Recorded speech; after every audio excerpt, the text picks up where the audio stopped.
I will make some opening remarks and then invite each of you very, very esteemed panelists to share your views, and then we'll get into question and answer. So let me start here in terms of my own opening remarks. We have often, we have the Gandhi of the handloom and rugs industry here, the Gandhi of social entrepreneurship. We have the father of CSR. So since Gandhiji is being quoted so much, let me start with a slightly different version of Gandhiji's famous statement of "Be the change."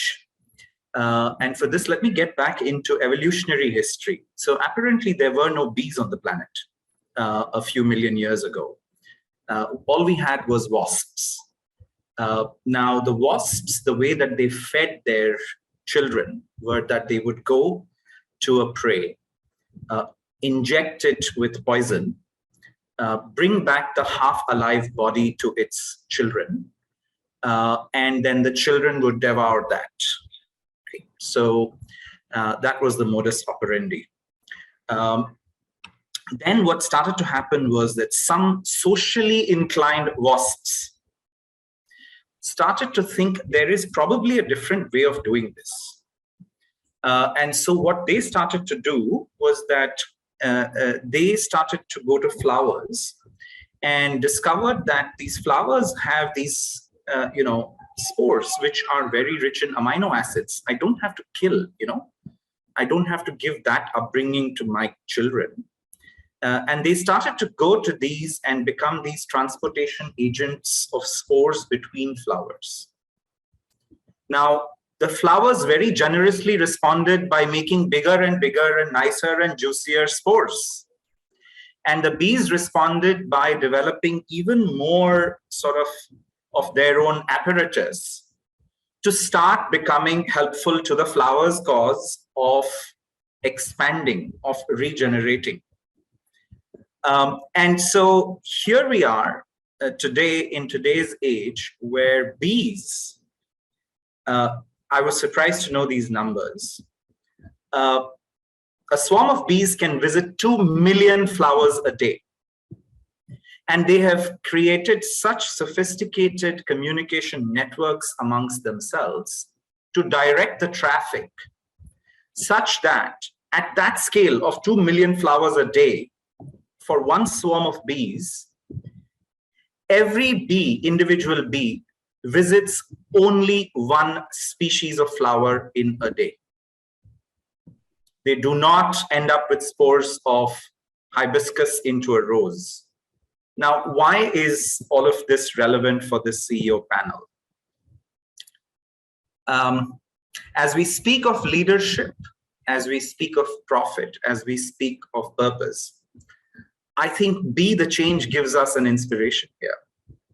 I think it tells us that if we were to allow ourselves to evolve from a predatory view of business, which says I have to go kill somebody, bring them half alive and suck the juice out of them in order to be profitable, versus that, there is another model that is available.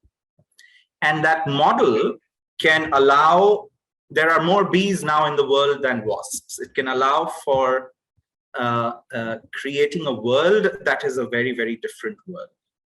Creating a world that is regenerative. Creating a world that is propagating and profiting itself, but is also making sure that it regenerates the very ecosystem that it is a part of. These two are not necessarily against each other. Now, I will very quickly take just maybe 120 seconds more to say. Some of you might say, wow, that's inspirational. Wow, what a story. But let's come back to the real world of human beings, not of bees and wasps and flowers. Does this really work in today's world? So very quickly, I'll share Korn Ferry's research on this. So we have actually invested in analyzing the mission statements of 484 companies. I'll very quickly take you through that. And I'm making only 2 points out of that, which is number one, let's re-understand the word purpose. The word purpose is not just the it's not it's not just the narrow term of what at one time was called as the Cholawala perspective. Being a purposeful company can take many forms. That's number one, which I'll very quickly breeze through the research. And the second is that this thing actually does create profit as well. But the trick is, don't try and do it for profit. Do it and the profit will come. So very quickly, the research, we had a research framework. We found that purpose statements were about what I do versus what I am, so doing versus being. They were about serving others or also strengthening yourself, right? And so ranging from advocating benevolence, meaning of life, family, career, etc. All of these are valid purpose statements. It's the unwavering North Star, and its purpose gets solved, or purpose serves its purpose when it's used to make organizations' choices and decisions. And what we found is that we did an analysis of all of these different types, which is, are you inward focused, outward focused? Are you doing or being?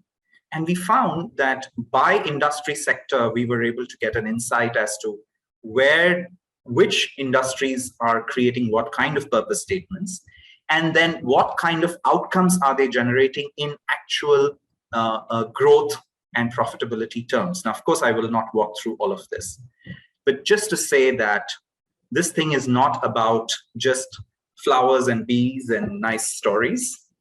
This thing works.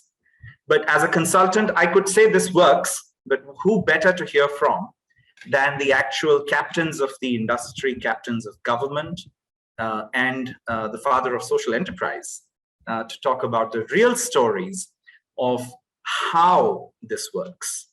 What are the real stories in that? And so I invite, first of all, if I may take and start with the most philosophical and where love becomes the competitive advantage of a business. Let me invite Dr. Chaudhary, Mr. Chaudhary, to please enlighten us with your absolutely gorgeous experience in creating what you have, which has inspired, the WISE list. You're in there. You're in the Harvard Business Review. You're taking courses with INSEAD. So today we have the privilege of having you. Would love to hear from you. Thank you, Rajan. सबसे पहले मैं अपनी बात की शुरुआत एक छोटी सी कहानी से करूंगा कि प्रॉफिट के साथ एक बड़ा पर्पस भी हो सकता है। जब मैं बीकॉम के लास्ट ईयर में पढ़ रहा था, तो एक दिन बिजनेस एडमिनिस्ट्रेशन के प्रोफेसर क्लास में आए कि बोला, ये रोल नंबर किसका, वो खड़े हो। तो वो रोल नंबर मेरा था, तो मैं खड़ा हुआ। तो मैंने सोचा आज मेरे को क्या पनिशमेंट देंगे, क्योंकि मैं तो बड़ा डिसिप्लिन स्टूडेंट हूं। फिर उन्होंने अपने हाथ में एक टेस्ट कॉपी निकाली और बोला कि देखो इस लड़के ने क्या आंसर दिया है। सवाल था कि what is the definition of business, और मैंने जो जवाब दिया वो था कि business is next to love, business is next to love, it is a creator and preserver of civilisation. तो प्रोफेसर बोले कि ये लड़का एक दिन यूनिक बिजनेसमैन बनेगा। मैं अपनी बात को आगे बढ़ाते हुए,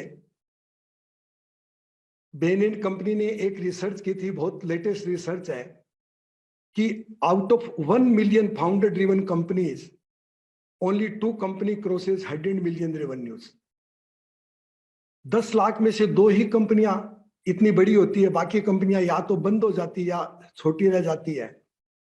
तो उसका कारण उनको समझ में आया कि जनरली जो फाउंडर्स होते हैं, वो उनका जो विजन है, उनका जो मिशन है, उनका जो पर्पज है, वो पेपर पे नहीं लाते।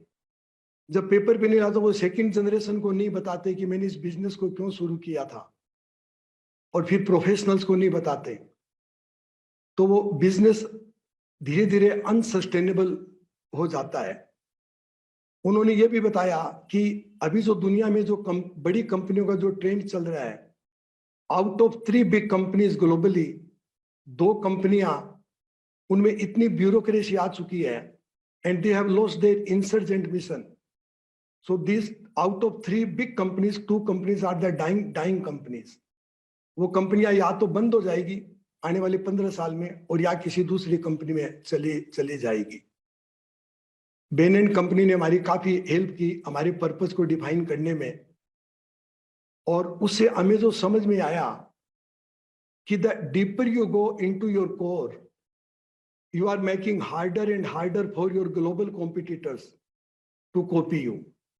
क्योंकि पर्पस ड्रिवन कंपनियां they only compete with themselves. आज आइकिया को देखिए, लेगोस को देखिए, the companies who don't understand their core don't search for the hot market to sell the product.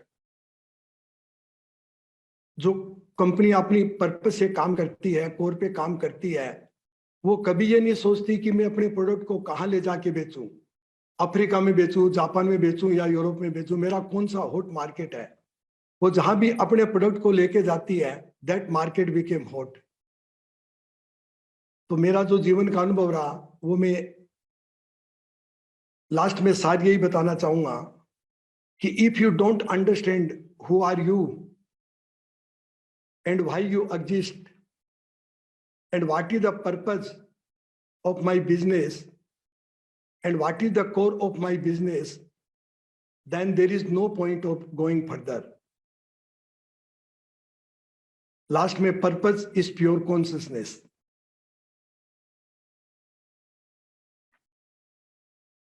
Beautiful. Beautiful. Thank you so much. I mean, very, very deep. And really something for us to ponder about. So you know, from that level of purpose is consciousness.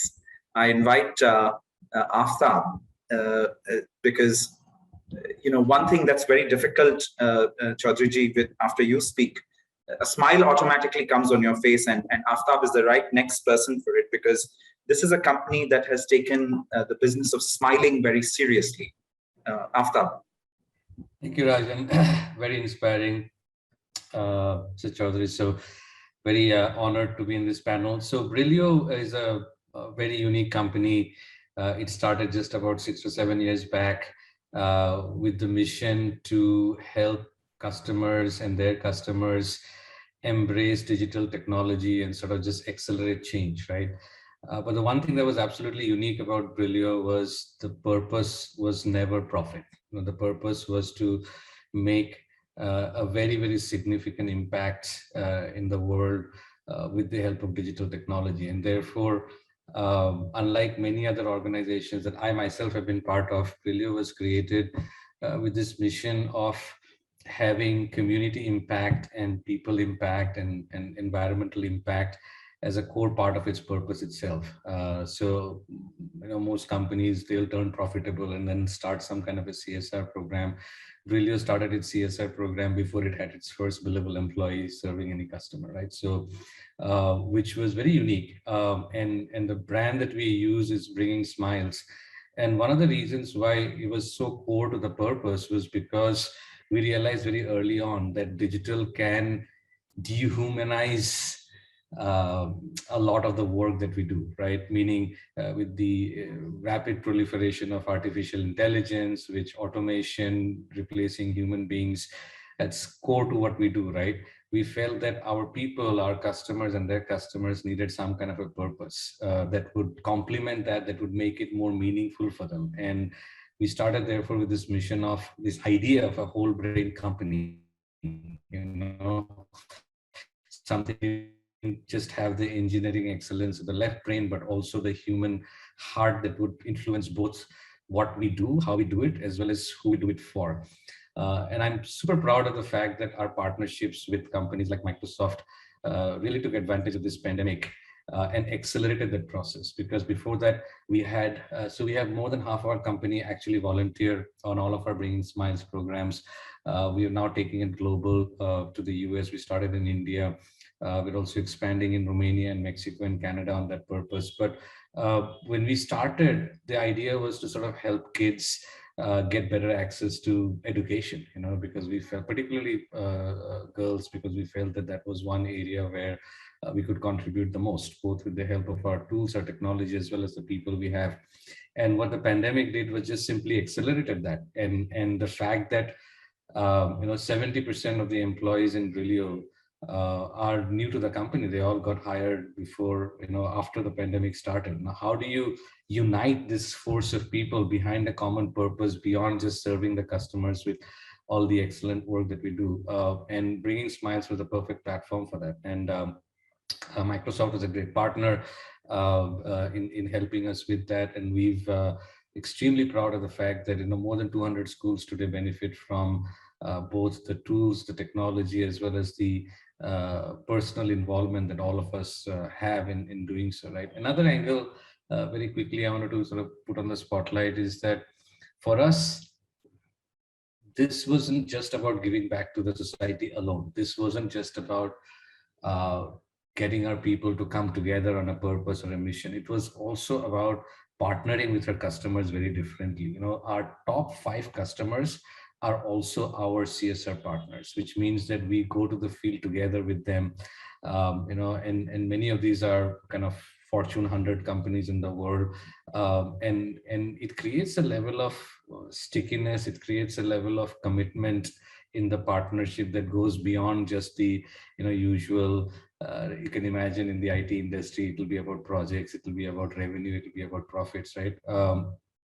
So I think the transformational opportunities that are available out there is just exploding in these with the help of these partnerships. One of our customers is the world's largest 5G provider, and we are partnering with them to figure out how we can use sensor and AI data to have a better world, from a carbon footprint perspective, right? Can we live today talk about what the impact of Brillio is from a carbon neutrality standpoint, right? And those are the kind of experimentation and work that we are doing that we feel super proud of. So in summary, it's a very new company. It's 60% of its employees are Gen Z and Gen X employees. They care about this stuff. Our clients, customers care about this stuff. And it is absolutely essential to creating what I'm calling the new age whole brain company, right?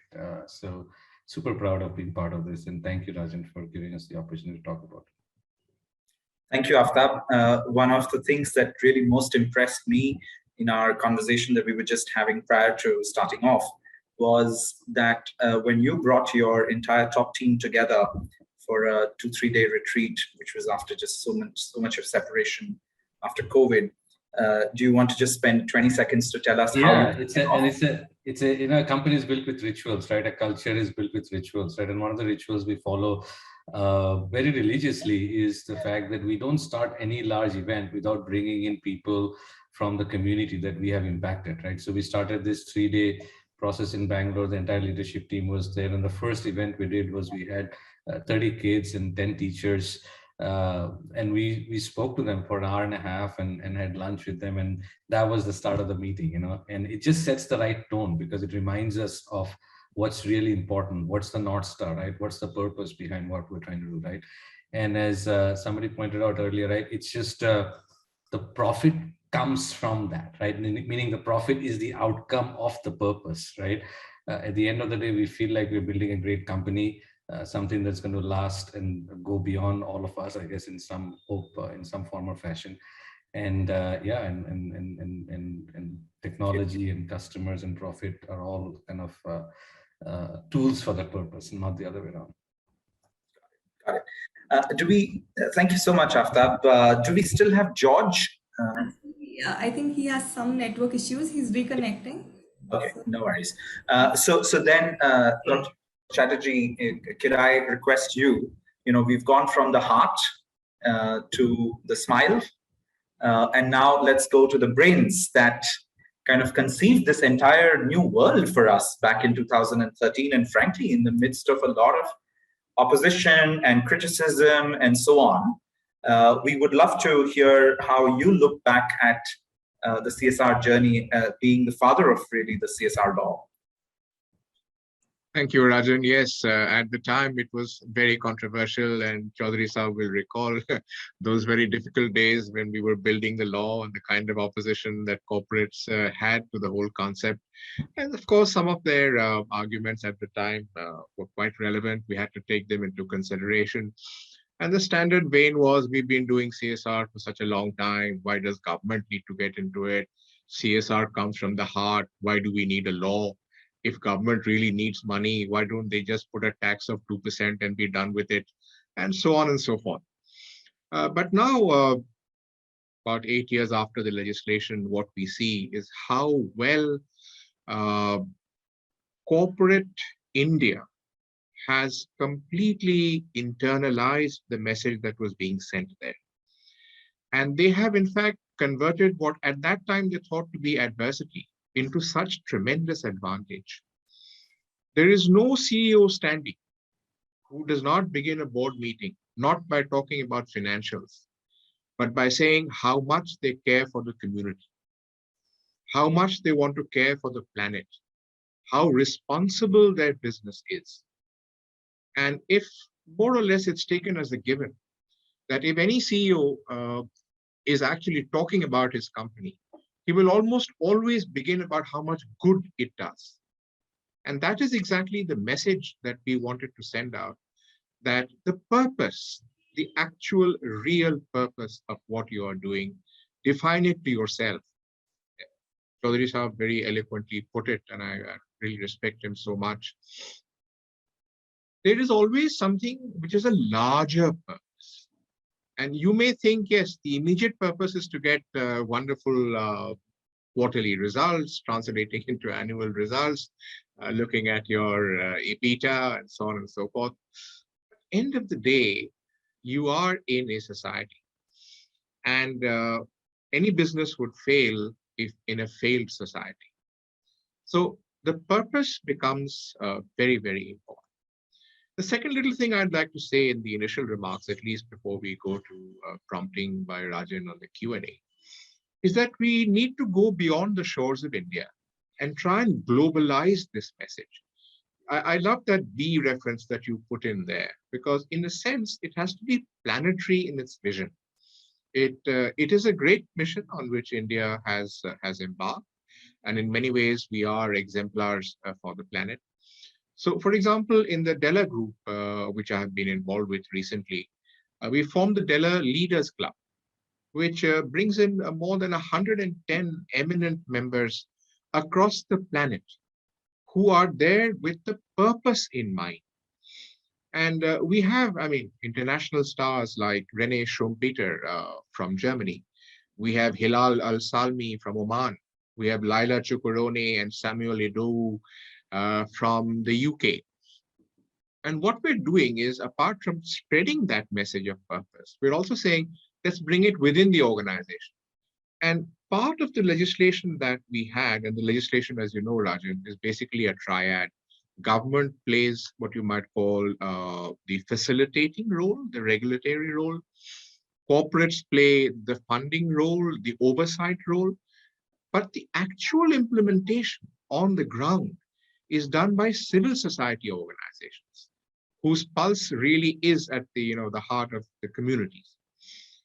And therefore, so here from the Della Group also, we are training as much as 50 civil society organizations in management skills to upgrade, upskill, so that when they interact with corporates whose funds they seek, they will try and talk the same language. That corporates will not have to tell them that we need your utilization certificates in time, we need your balance sheets in time, the whole financial things that corporates talk about. All that should not be alien to NGOs. So part of what we call the corporate NGO trust deficit, that needs to be breached. And I think when that is done, a great deal of, one is to have the purpose, the other is to realize it.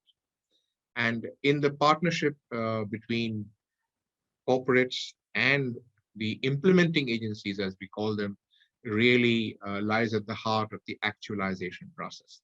So I'll stop here for now, Raj. Thank you so much. Thank you so much. Very unsurprisingly, you raised the game, right? It's First is about having the purpose, but then it's about realizing the purpose.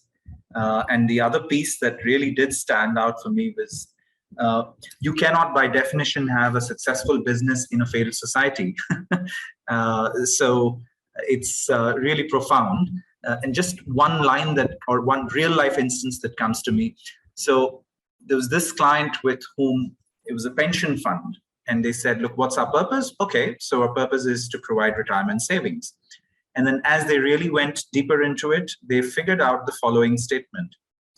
Our purpose is to create a world that would be great to retire into. Yeah, that's how it goes, right? And to your point of having a purpose and then realizing it, all right, this is a great statement. This is a real shift. This is not just about us making smart investments that give you a good pot of money to retire. To realize the purpose, then they what started to do was to invest in low-cost housing projects. They started to change their investment profile, right? So again, the whole sort of the B sort of thing that, can we grow the ecosystem itself? So really, thank you for those very provocative and deep perspectives.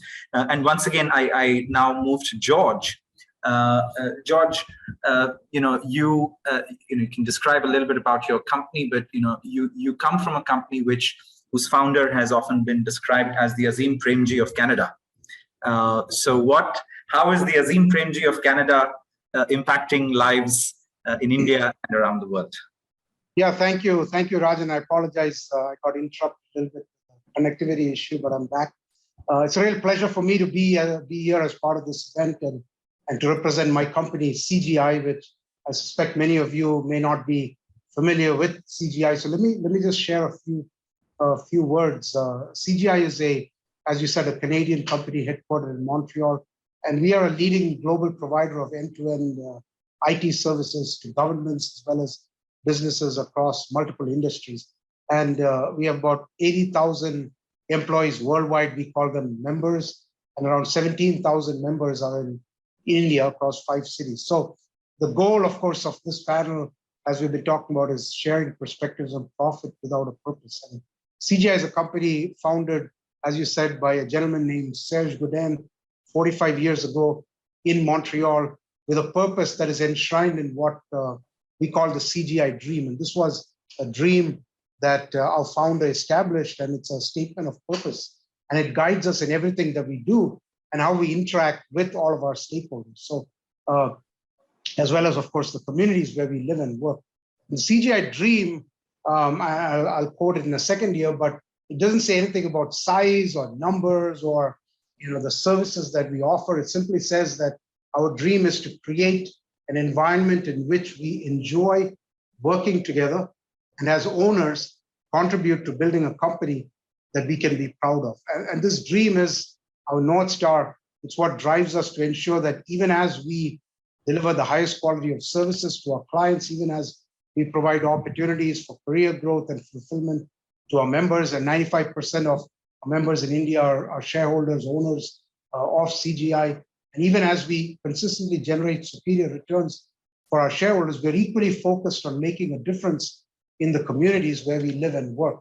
And only if we are able to make that kind of a difference can CGI be a company that we can be truly proud of. And so we embrace our responsibility to contribute to continuous improvement of the economic, of the social, and the environmental well-being of the communities where we live and work. So while we may not be the largest company in the country, our efforts, in the community have an outsized impact. And we've done a lot of things, including partnering with Niti Aayog and Learning Links to run STEM programs in 100 schools that's reaching 50,000 students annually. We've launched partnership with our client Vodafone that we call the DigiSakshar portal, which is helping to drive digital literacy across the country, and it's helped 6,000 community members gain basic digital capabilities. We've strengthened several COVID hospitals as part of our outreach during the pandemic. That's catered to 5,000 or more patients. We've supported women and safety initiatives by installing and maintaining a large-scale network of CCTV in association with city police in Chennai and Hyderabad. And we've invested in facilities to take 3 tons of wet waste per day and convert it into biogas, generating the equivalent of 15,000 kilograms of LPG. Now members have planted 3,000 saplings in the last year, and cumulatively 16,000 in the last 3 years as part of our green initiative. So recognizing the urgency of the climate crisis, we're a signatory to the UN Global Compact, and we've set a goal to achieve net zero by 2030. But for us, it's not just about what we do. We also recognize the enormity of the challenge, and whether it's a challenge of uplifting underserved communities in India or addressing the existential crisis of climate change. So each company must do its part, but more importantly, we must all come together to build ecosystems that are founded on collaboration and partnership. And to that end, we're actively collaborating with our clients globally to align our respective CSR activities. We are engaging our members in volunteer activities of significant scale, and we're partnering with a group of diverse NGOs to ensure that our investments are impactful and sustained. And as a leading technology provider, we're also harnessing the power of technology to deliver sustainability solutions to help our clients on their journey to net zero. So I'm sure we'll talk more about this as we go through, but that's a little bit about CGI and what we're doing in the social space. Back to you, Rajen. Excellent, excellent. Very, very inspiring. I'll start the question and answer round. I'd have a few questions, and then we'll also simultaneously, I'll try and look at the questions that are coming up. Would you be also helping me with the audience questions? Okay, but let me just first shoot a couple of these.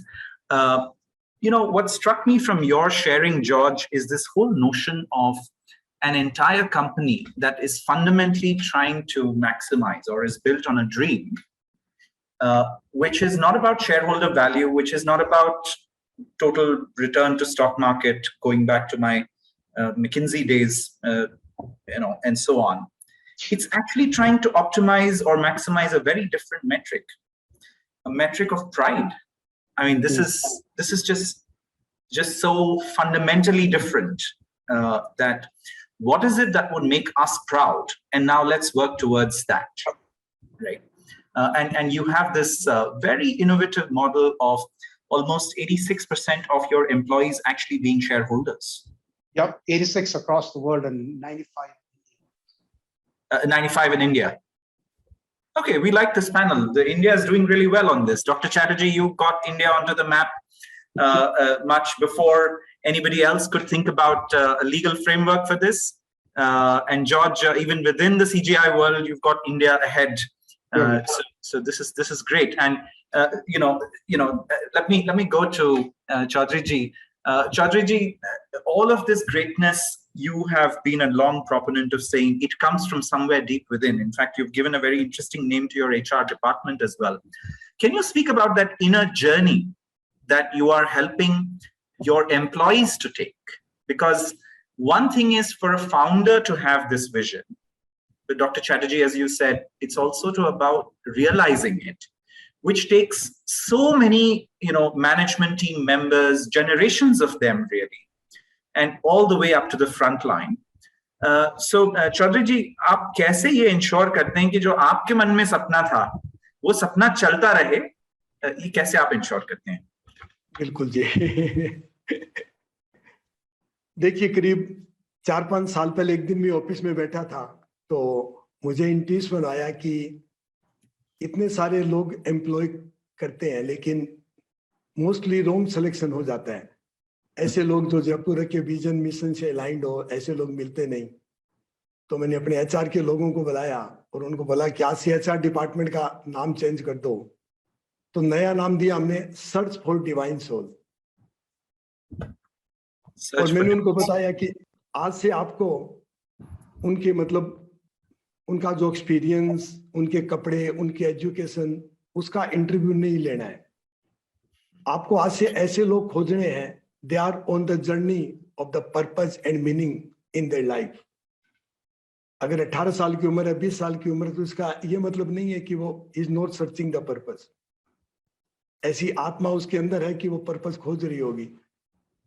तो हमने ऐसे लोगों को खोजना शुरू किया कि जो are aligned with the purpose of Jaipur, with the values of Jaipur, और कोरोना का जब टाइम आया तो मार्केट में काफ़ी अच्छी टैलेंट अवेलेबल थी।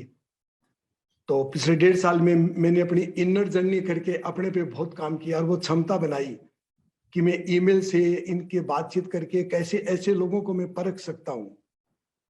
और अब पिछले 1.5 साल से इतने सारे लोग कंपनी के अंदर आते जा रहे हैं कि मुझे ऐसा लगता है कि ये सारे लोग, इनका लेफ्ट ब्रेन और राइट ब्रेन उनका बहुत अच्छा बैलेंस है। और वो एक इंडस्ट्री को, कारपेट इंडस्ट्री को, जो विलेज में लोग जो काम कर रहे हैं वो, और जो कस्टमर है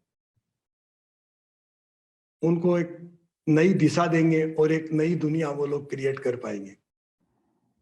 चौधरी जी, मैं क्विक फॉलो ऑन क्वेश्चन पूछ लेता हूँ, हालांकि सबसे कुछ पूछना बाकी है। तो अब ये इसके 2 पार्ट्स हैं। एक तो आपने अपनी इनर जर्नी पे काम किया और आप वो परख रखते हैं, ठीक है।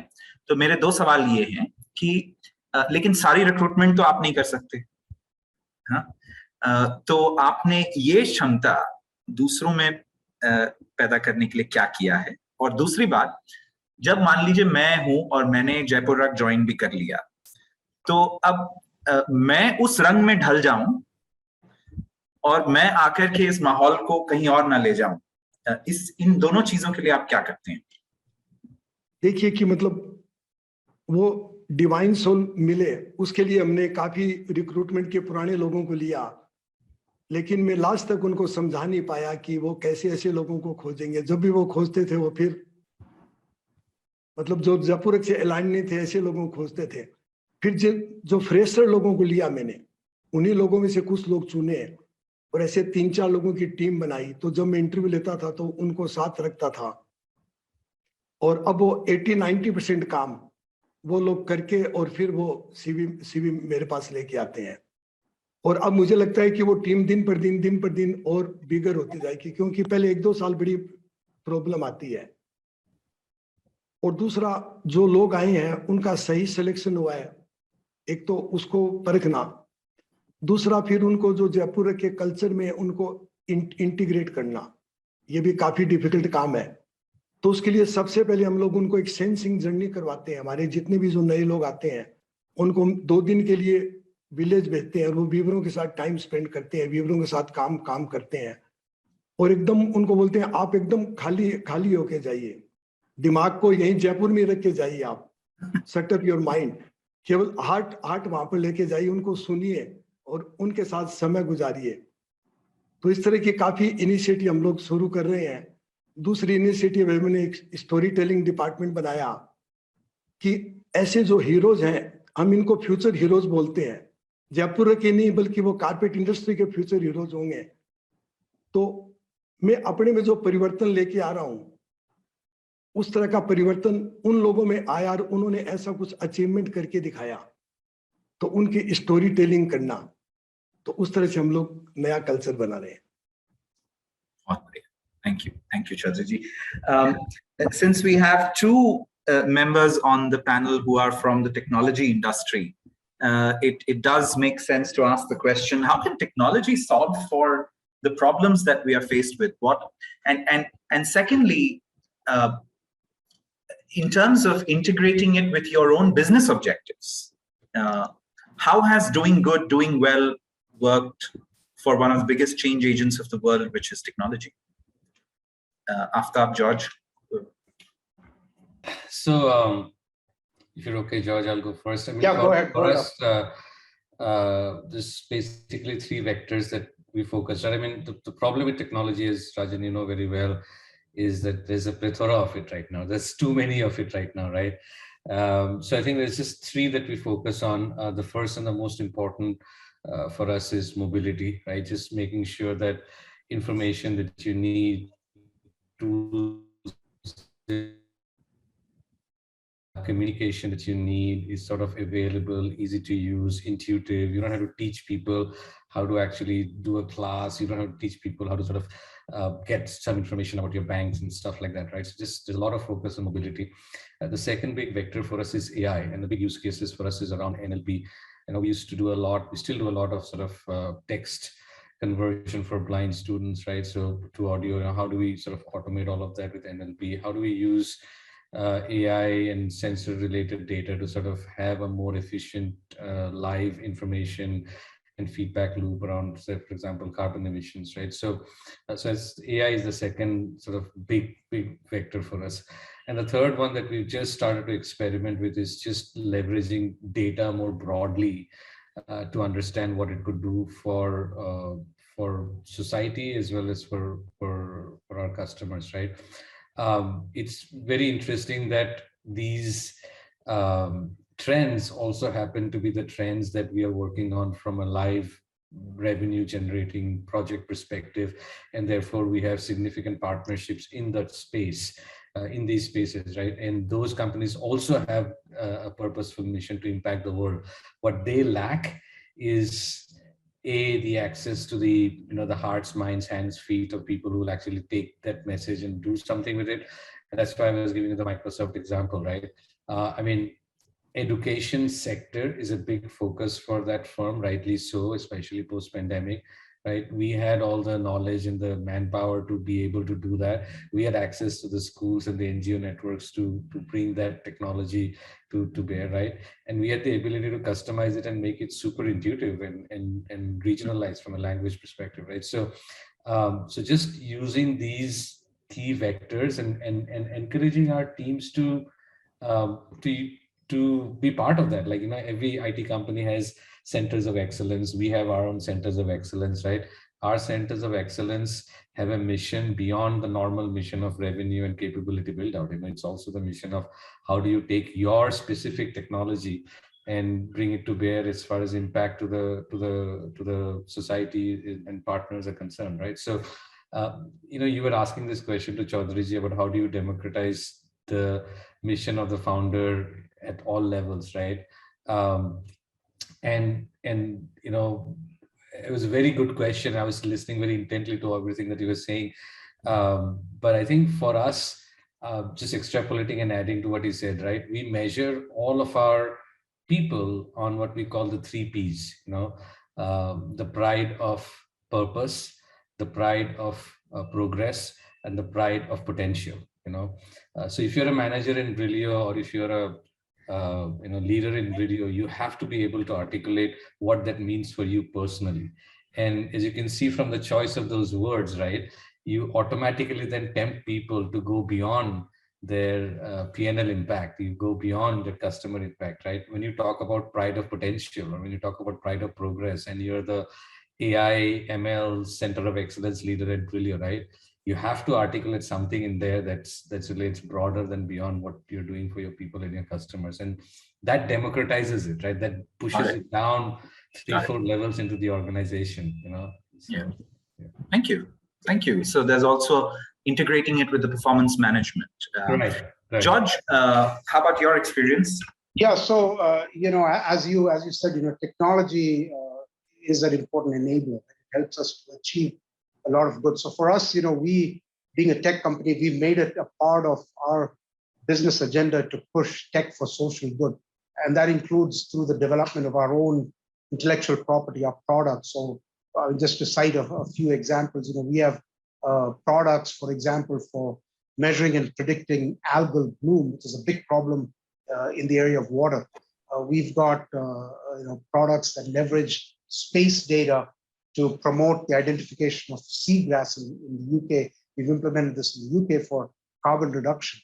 We've got products, for example, that restaurants can use to minimize food waste, which is implemented with some of our European clients. So technology can be a big enabler for sort of the ESG type of things that I just talked about. But in turn, it's not just a means to deliver social good, but it also is a means to generate revenue and shareholder value as well.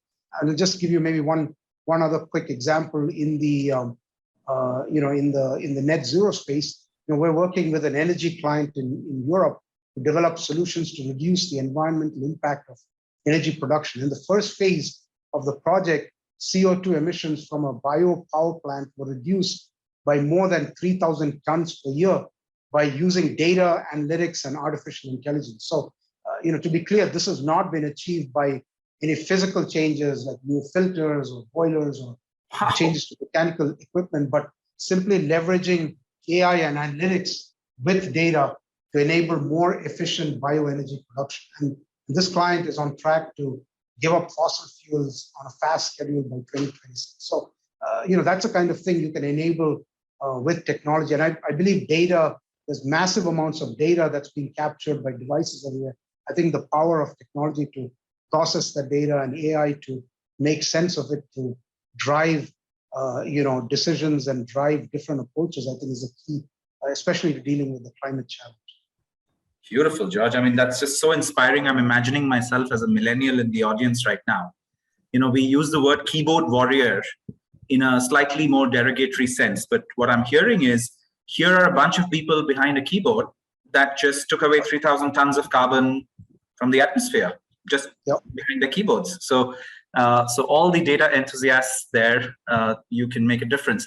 I'm conscious of the time, but can I please ask a question, Dr. Chatterjee, and also I have been monitoring the questions from the audience. It's just such a shame that we can't take every one of them, but I hope that some of our questions are addressing what you're. So may I take a few minutes? Sure. Yes, sir. Okay.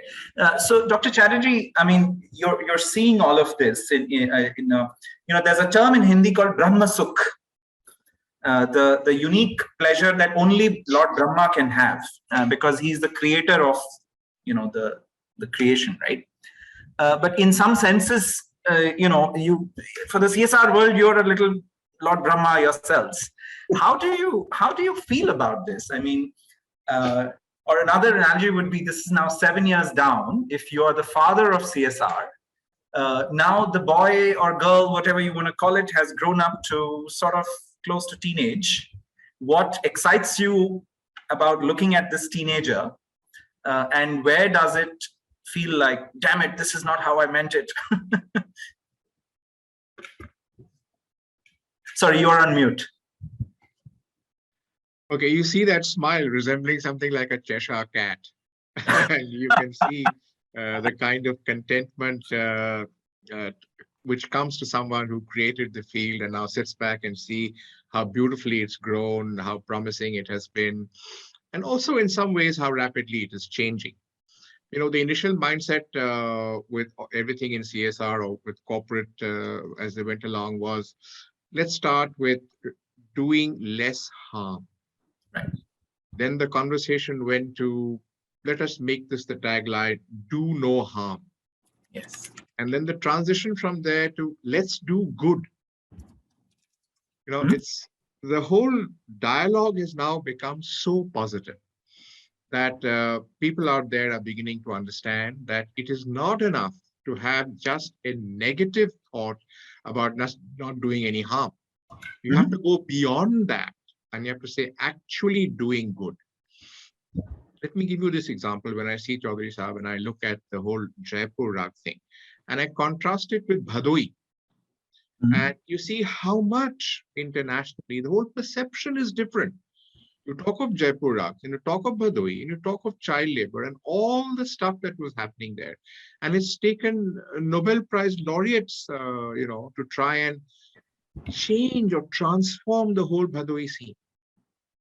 But it has happened because of this great consciousness that we must get out of this mire of being steeped in negativity. And to come out and say to the world, we need positive change, definitive change, measurable change, and then to feel so proud of having actually done it. And because CSR has been instrumental, we talked about digital being an enabler, but I think CSR has been far more than an enabler. It's changed the whole conversation, the whole dialogue about what we're going to do for the good just of our societies, of our communities, of our people as a whole. And the change in the corporate mindset, frankly speaking, has come about with some difficulty. I can't say that corporate leaders suddenly got up one day and said, hey, we have a mindset change from tomorrow. But this last 7 or 8 years, there's been demonstrable change right out there. And people speak at platforms like this. I was just at the CSR CII National Convention an hour ago. And to see corporate leaders one after the other coming out and, bearing their hearts and souls and saying, so much good that we have done under CSR. So that is the good part. What do we need in order to quickly change? In just 1 minute on that. More impactful and more impact measuring. Less storytelling, less backpatting of the self. Impact not to be measured by us, we may, but also getting it done by third-party evaluation. Thanks to digital, we now have very sophisticated impact measuring tools. So what was the old SROI and stuff like that is now evolving, and many very fine institutions have come forth where the change measurement on the ground in terms of lasting impact are actually now available to us to use those new digital tools, get corporates to use them, and then really understand what their results are that they're getting from the ground. So I think that's the way we are going. And I'm very happy to say that now with 20,000 companies and the ambit of Section 135, spending which is going at 24,000 crores a year. It's not a small amount. It's really gathered a tremendous amount of steam. So good for everyone and hoping for even better changes ahead. Got it. Thank you. So there are a number of questions that are coming up. One that is a common theme, unsurprisingly, is let's get down to business. How can we work with you? Coming from many non-profit partners, right? So particularly, I suppose, for Aftab and George, but please, Chaudhary and Dr. Chatterjee, if you have any views, you can jump in. But particularly Aftab and George, perhaps George, we start with you. If I'm an NGO, I want to work with you. What do you look for? Just what do you look for? What's your advice? Sure. Yeah. I mean, given the amount of spend in the CSR space, thanks to what Dr. Chatterjee was just describing, that he was the father of, finding the right partners is really critical, right? So you need partners of high integrity, commitment, and competence. So there's a few things we look for. We look for partners who align with our values, values such as objectivity, integrity. We look for partners who have recognized accreditations and have a good reputation. We have criteria such as, they've got to have been in business for at least 3 years and have a record that we can look at. And also we want direct implementers, right? Not intermediaries and not aggregators. So we evaluate the leadership, we evaluate the board, the number of staff they have. And a key goal for us is also to encourage volunteerism by our members. So it serves as a great motivator and enhances our employee engagement. It leads to higher satisfaction and retention. In the last year, we've had 300 volunteer projects to which 6,000 of our members have contributed more than 13,000 hours. So in identifying partners, we try to find those who allow us to engage our own people as volunteers. And one critical point in this regard is, our approach is not find an NGO and then fund them. Rather, what we do is, we want to find the right partners to help us meet our goals, right? So it's not the other way around. So we're very clear on our areas of focus. We have 3 areas that we focus on across the company. That's number 1 is people, number 2 is communities, and number 3 is the environment. So we first decide on projects that fall within those priorities and projects that will address a significant social problem or serve a larger public purpose. And then we look for the right partner to achieve our goals. So it's not about having some money and just finding who can spend it for you. It's about really having a plan, having the governance, and then finding the partner that will help you achieve your own goals. And that's something I think we all need to do is, we need to drive the prioritization and the goals behind it. So that's pretty much. I don't have anything much to add, just a +1 on what George said. All of that applies, right? I put my email address out there on the Q&A box for anybody that wants to reach out to me directly. It has to be something that aligned from a purpose standpoint. It has to involve our people and not just make us a source of funds, right? And the more complementariness we get with regards to our expertise in technology and the need for technology in that particular project, the better off it is. So. Got it. Got it. So reminds me of a funny scene where somebody who's an NRI kid and has a friend who's not Indian, and there's a wedding going on. So he says, "Let me show you a trick. What do you see?" So he says, "Guests," the non-Indian, and the Indian boy says, he's a teenager. He says, "No, I see ATMs. Look." And so he goes and he keeps touching the feet of each of the elders. And of course, at the end of it, each of them give a little bit of a gift. So I think what I'm hearing you say is that you are not those wedding guests or the elders at the wedding. You are people with a plan. And I think what I'm hearing you say is that, please do your homework. Understand our goals and our objectives. Some of it might be to also engage our employees. Some of it would be about what areas do we care about. Carry your accreditations, carry your credibility, and of course be who you are, the kind of values. Yeah. Okay, got it. Thank you. My next question, and I'm picking up I'm trying to thematize from the audience questions. So my next question is around the ESG revolution that is taking over the world, particularly after the election of Mr. Joe Biden, and of course COP26 and everything So how do you see the ESG revolution tying in and helping or otherwise this whole CSR movement or movement towards profit and purpose? And perhaps, Dr. Chatterjee, we could start with you and take any additional perspectives. Well, I think it's come at a very timely point. In fact, when you look at the three individual parts of ESG, one, of course, focuses on the environment and the planet. Social part we've already covered in terms of the CSR that we're doing in India. Also, let me say on the governance side, in the country, we've had in the 2013 Act, about which we keep speaking in terms of CSR, but all the other 406 sections of the 2013 Act are about corporate governance. So today, board committees, independent directors, a whole Schedule 4, which talks about a code of conduct for independent directors, related party transactions, all of that, we scoured the best possible legislation in America, in the UK, and in the Far East, and we put together what we think are the best governance practices that global practices can exemplify for us. So here in India, even the corporate governance space is extremely well looked after.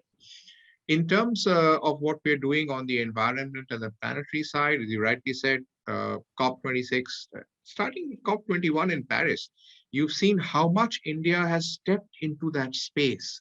There's a sudden elevation of the recognition that the world is giving India in terms of what we're doing in the environmental space, and how much sometimes we're leading Western nations in saying what our commitments should be. We are reminding the developed world that this is a space in which you must put your, what shall I say, the buck where the mouth is kind of thing. So that space is coming on very well. ESG is great across the space. It makes for, you can use the word responsible management, and the ESG are the three pillars that lead to responsible management. Got it. Thank you. So it's all kind of coming together. It's synergistic. Any other perspectives? Yeah, maybe I can jump in, Rajan.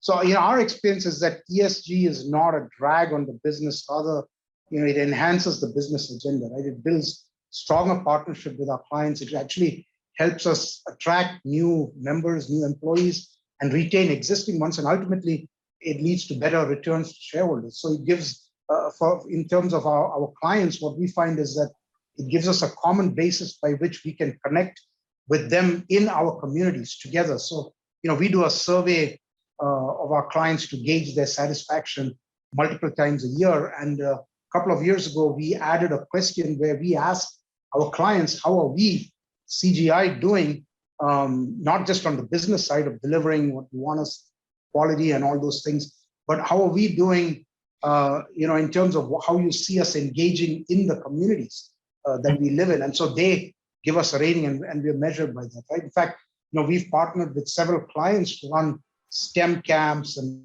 camps for the disabled and financial literacy. And we're here in India, we're a delivery center, but we have our clients who, when they visit us, every time they come to India, they want to engage in CSR in India, right? Wow. So we invite them, and we have hosted show and tell. We bring in students, and our foreign clients teach them financial literacy and various other things, and they just love it. I mean, so pursuing ESG as part of our business agenda, it provides a way for us to build a stronger bond with our clients, which inevitably, that strengthens the partnership and leads to more business. I mean, that's not why we do it, but that's a result that we're seeing happening on the ground.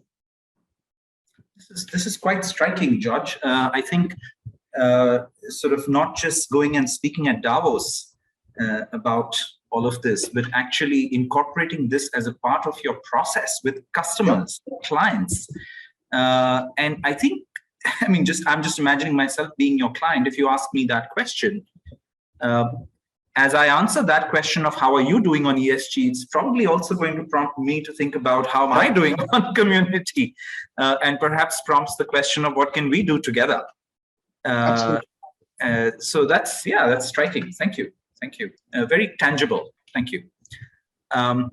Maybe I'll just move to the next question, unless anybody else wants to. Should I move to the next? Okay. Obviously we're living in the midst of one of the greatest contemporary tragedies or setbacks to the world, which is the pandemic. So I would love to just go around and from all of you, just get your reactions. And perhaps this is probably going to be our last question. In this biggest emergency that the world has faced, and India presumably has been at one of the worst receiving ends of it. So Dr. Chatterjee, perhaps starting with you, how do you see the role that CSR has played? And probably Chaudhary ji, you could share, not only you mentioned that more talent was available, but I think you're in a sector which would have seen the worst of the lockdown effects. How did you go about healing? And of course, any additional perspectives from Aftab and George.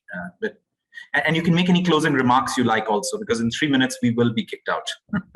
All right, I understand that. So just in a very quick minute, I think the first thing that India turned to when we were battling the pandemic was the CSR law. And you saw very quickly the PM CARES Fund come into the situation, allowing every COVID-related activity to come under the CSR umbrella. We had a law which was expanded. The rules under it were tweaked to allow corporates to put a large part of their funding and their activities into COVID-related and curative aspects. Even one of the rules, for example, which said that it should not be in the normal course of your business, was tweaked and said, if COVID research and COVID activity is really your, the business that you do, even that will be taken into CSR. So this law and the way the government interpreted it and, allowed so much of COVID activity to come into that space was remarkable. And I'm very happy to see how it was used for the national emergency. Thank you. Chaudhary ji? देखिए, जब Covid की शुरुआत हुई तो हमारे जो viewer थे तो वो बाहर जा नहीं सकते थे, शादियां सारी कैंसिल हो गई, उनके जो हस्बैंड वगैरह बाहर काम कर रहे थे वो भी सब आ गए, तो करीब हमारा 30-40% प्रोडक्शन बढ़ गया। और हमने उस वक्त सप्लाई का बहुत ध्यान रखा, गवर्नमेंट से भी स्पेशल परमिशन लेके हमने काम को रोका नहीं। और उसके साथ क्या हुआ कि जो कस्टमर थे पूरे दुनिया भर में, वो भी घरों पे थे, तो उनको कभी मौका नहीं मिल पा रहा था अपने घरों को अच्छी तरह देखने का, सजाने का, समझने का। तो उनको मौका मिला, तो उधर उनकी सेल बढ़ गई। तो करीब 40% प्रोडक्शन बढ़ा, 40% सेल बढ़ गई। तो मैं सोने पे एक ही चीज सुहागा बोलता हुआ हूँ, आपका। क्योंकि चटर्जी जब मैंने इसको शुरू किया था तो हमारे दो ही क्राइटेरिया थे, वर्क फ्रॉम होम और सोशल डिस्टेंसिंग। बहुत बढ़िया, बड़ा अच्छा लगा। और हीलिंग की मैं बात बताऊं तो क्या है कि जब पेंडेमिक से लोग इतने गुजरे, तो मुझे भी ये समझ में आया कि हमारे जो व्यूअर है उनको भी हीलिंग चाहिए और कस्टमर को भी हीलिंग चाहिए। तो जब टेक्नोलॉजी के माध्यम से हमने दोनों को जोड़ा, तो दोनों को एक दूसरे का जो इमोशनल कनेक्शन बना, एक दूसरे का प्रेम मिला, तो उससे बिजनेस और ज्यादा बढ़ा। मतलब तो पेंडेमिक के बाद में हीलिंग का एक नया सोच आया, मतलब बिजनेस में। Very inspirational. Inspiring. Just 30 seconds for 10 seconds from my side. I mean, the pandemic just reinforced the need for science, right? I mean, the world started getting polarizing so quickly around fundamental scientific approach to what happens, right, in the real world, that it just redoubled our mission to, educate kids in science, because they are the future. They are the ones who are going to teach their parents that science is what you need to rely on and not all the other stuff.